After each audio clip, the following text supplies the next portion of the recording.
What if I told you that one of tennis's greatest legends once hated the very sport that made him famous?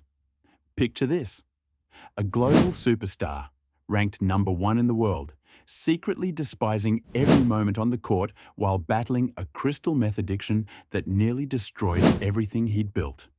Andre Agassi, eight-time Grand Slam champ, Olympic gold medalist, once felt trapped by tennis. He was a prodigy, sure, but also a prisoner. By 27, his ranking had dropped to number 141 in the world. His marriage to Brooke Shields was crumbling. He was out of shape, spiraling in depression and secretly using crystal meth. Yeah, crystal meth to cope with the pressure and pain of a career he never wanted. When he tested positive, he lied to the ATP, claiming his drink was spiked. The lie worked, but inside, he was dying. Here was a man who had everything: fame, fortune, talent, yet felt completely empty and trapped in a life that wasn't his own. His 1997 season was a disaster. His image was shattered, his career hanging by a thread. He even confessed in his memoir, Open, that he'd played not out of passion, but pressure, shoved into the sport by a domineering father and suffocated by fame. The guy was wearing wigs to hide his hair loss and a fake smile to hide the burnout. But then came the moment that changed everything. He told the truth, to himself and eventually the world.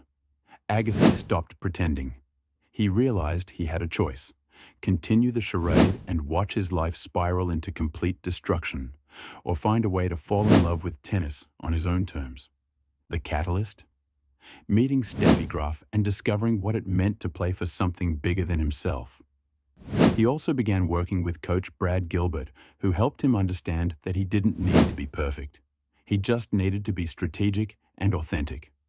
But the real transformation happened when Agassi shifted his mindset from "I have to play tennis" to "I choose to play tennis."